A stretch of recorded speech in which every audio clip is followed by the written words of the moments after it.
Today, we will examine a particularly distressing case.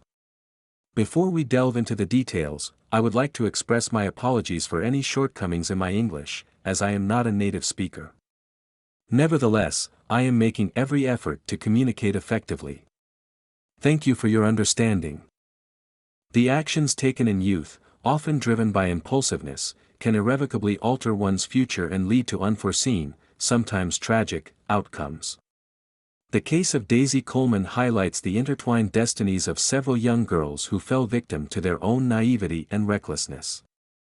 They mistakenly believed that their experiences would soon fade from memory, allowing life to return to normal. However, they were gravely mistaken.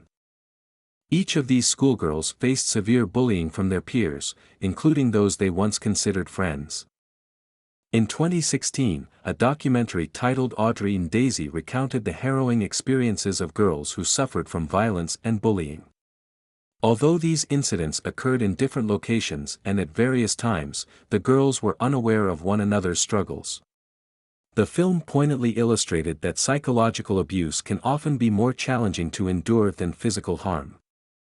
Let us begin with the Coleman family, which was large, close-knit, and generally regarded as exemplary.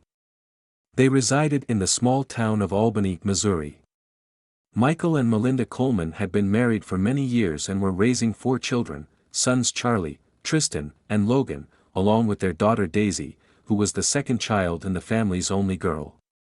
Both parents were employed in the medical field, with Michael being the sole provider.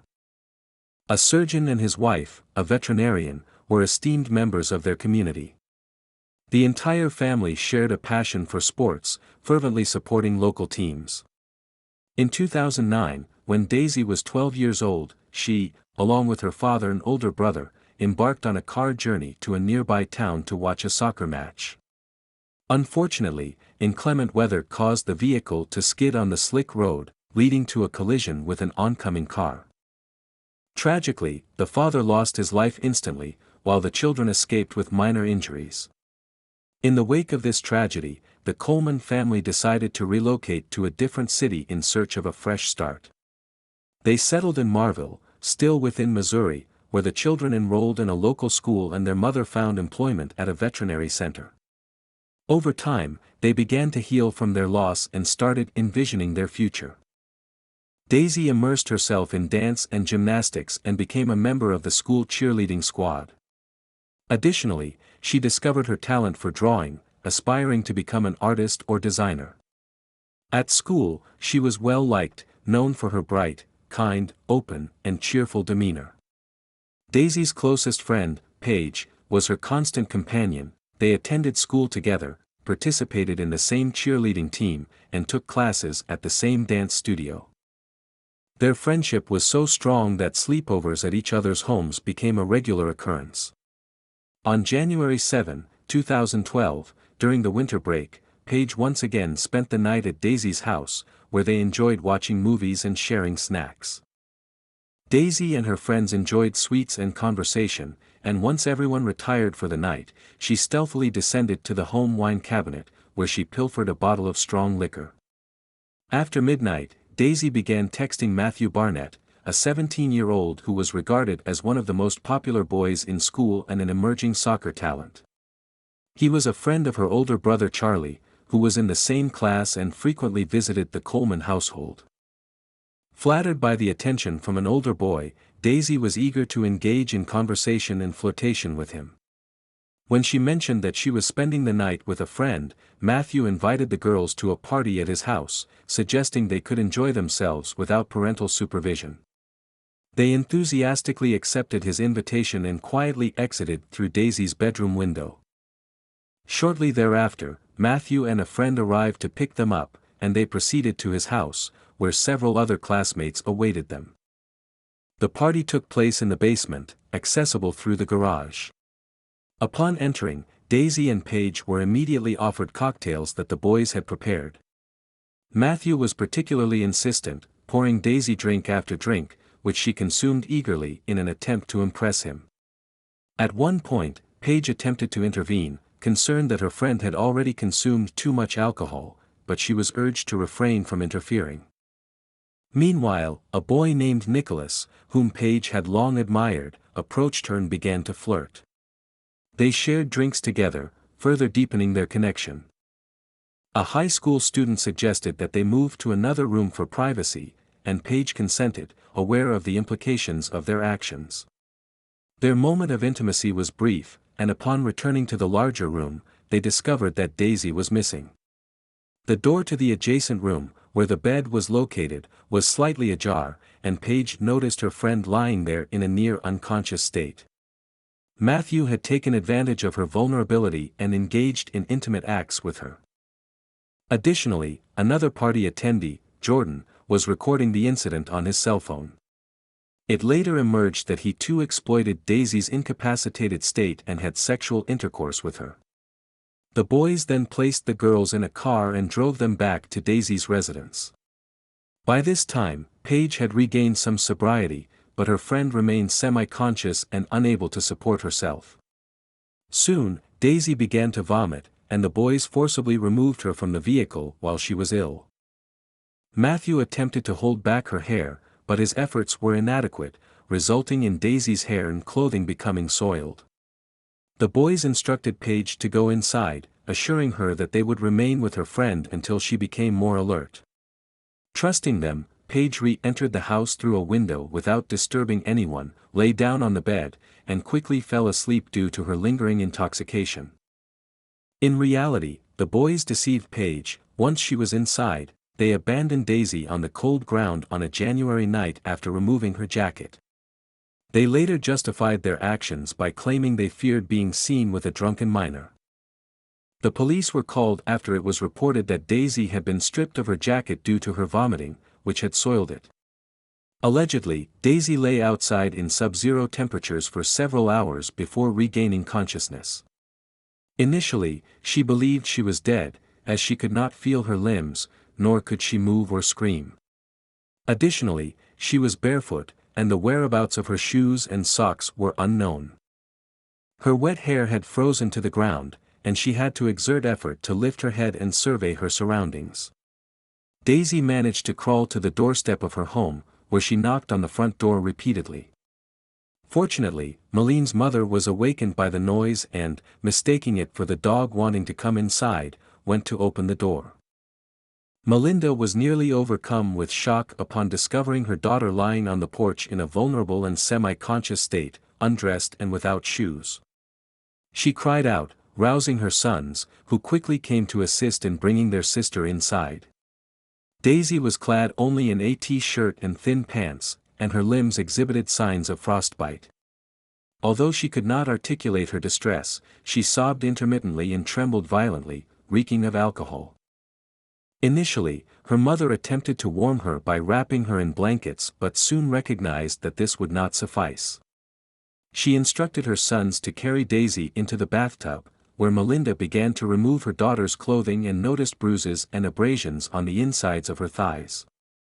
Realizing that her daughter had been subjected to abuse, she promptly contacted the police and medical personnel. The mother utilized warm water to comfort Daisy, drawing upon her medical expertise to prevent further harm and mitigate the adverse effects of frostbite. Upon arrival at the hospital, Daisy's condition raised significant alarm. Tests revealed her blood alcohol concentration was twice the normal level. Additionally, her body exhibited signs of frostbite alongside injuries indicative of rough sexual activity, including bruises and lacerations in the perineal area. Due to the severe impairment of her memory regarding the events of the previous night, it was deemed impossible to interrogate Daisy. Consequently, the police opted to question Paige, who recounted the entire sequence of events. The friends confessed to taking a bottle of alcohol from the home bar without permission, hoping to avoid detection. By the time they were invited to the boys' residence, they were already intoxicated. Paige disclosed details about the intimate encounter and mentioned that Jordan had recorded what Matthew had done to the unconscious Daisy. It became imperative to interrogate the boys, examine the video evidence, and locate the victim's missing cell phone. After conducting a search of the property, the police discovered Daisy's phone buried in the snow on the lawn. The device contained intimate correspondence with Matthew. The following day, all three boys were brought to the police station for questioning. Matthew admitted to hosting a party at his home, to which he invited the two girls, asserting that they were already aware of their intoxicated state upon arrival. The actions of those involved were clearly understood, and they initially consented to everything. Matthew firmly denied purchasing a drink for Daisy. However, he soon became confused in his statements, ultimately admitting that he had given her alcohol in an attempt to soften her emotional barriers. He maintained that Daisy was aware during their intimate encounter and that it was consensual, asserting that they used contraception. Matthew further claimed that he drove Daisy and Paige home, noting that Daisy was unwell and vomiting. He decided to remove her jacket to prevent it from getting soiled, while he justified that Daisy had taken off her shoes on her own for some unknown reason. He insisted that he and his friends believed Daisy had returned safely to her home. Jordan confessed to recording the intimate moments between Matthew and Daisy on his phone and had shown the video to several friends before ultimately deciding to delete it. Nicholas also admitted to having sexual relations with Paige, stating that she was agreeable to it. Following their questioning, all three young men were taken into custody, with Nicholas being the only one who did not deny his involvement, cooperating fully with the authorities and confessing to all details. He was the first to be sent to a juvenile detention center. Detectives found the circumstances surrounding his friends to be less straightforward. The local sheriff expressed support for Matthew, commending him for ensuring the girls' safe return, yet he conveniently overlooked the fact that one of the friends had been left outside in a semi-conscious state, previously undressed for reasons that remained unclear. Additionally, the video recorded by Jordan, which could have clarified Daisy's condition during the incident, was not available for review. Intimacy was not even attempted to be restored, as this detail was deemed irrelevant.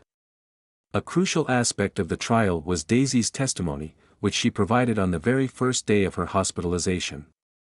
Although she did not recall the events of that night, when a police officer inquired whether she might have offered intimacy in exchange for alcohol, Daisy acknowledged that possibility.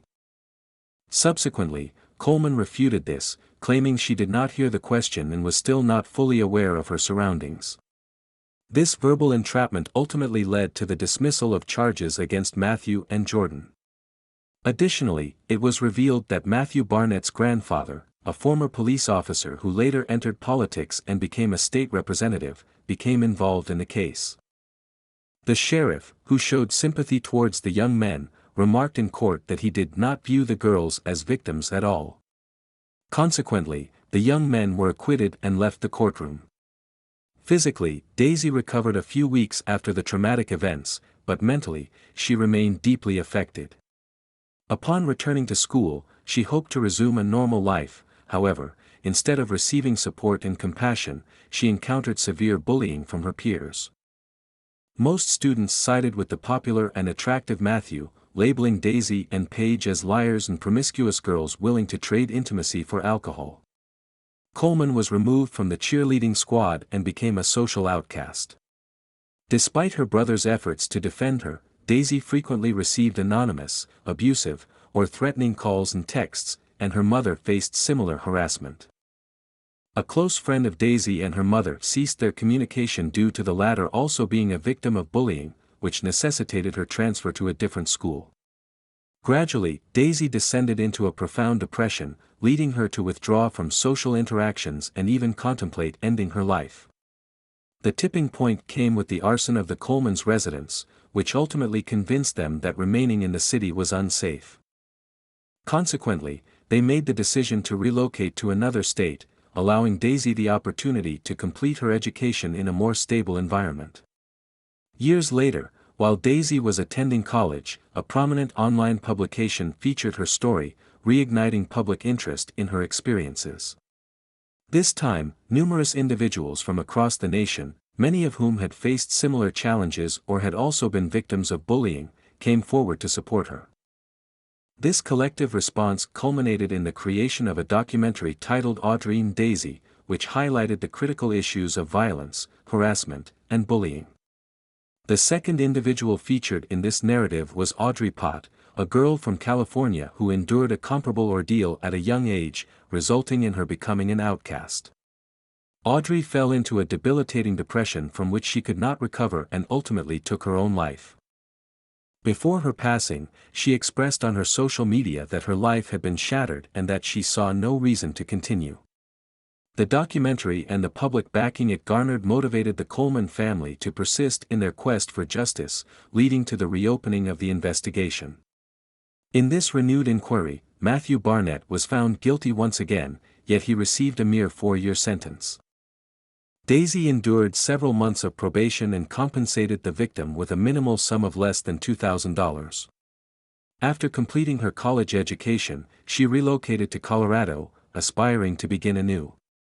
There, she utilized her artistic talents by securing a position as a master tattoo artist.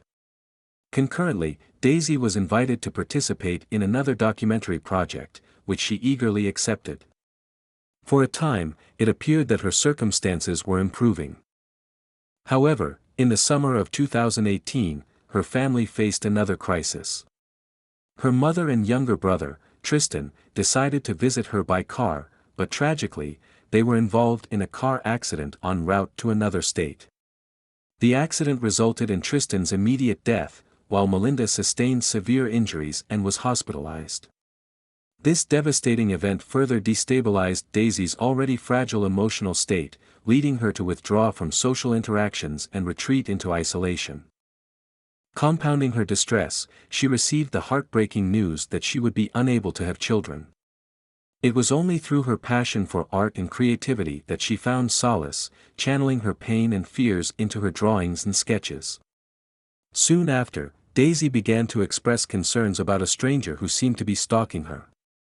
She received a series of threatening and abusive messages, and the situation escalated when the individual repeatedly appeared at her residence. It felt as though a nightmare from her past had resurfaced, threatening to overwhelm her. Daisy reported the mysterious stalker to the police on multiple occasions, expressing her fears, but her concerns were largely dismissed. Additionally, she discovered that the second key to he in August 4, 2020, police were summoned to Daisy's residence by her mother, Melinda, who was unable to contact her daughter and feared for her safety. Upon arrival, the officers found Daisy at home, who expressed her profound fear. However, they did not discover any intruders either inside the house or in the vicinity, leading them to depart shortly thereafter. A few hours later, Daisy reached out to her boyfriend via video call, visibly distressed and in tears, lamenting her inability to cope with her situation. Tragically, she retrieved a firearm from her desk drawer and took her own life.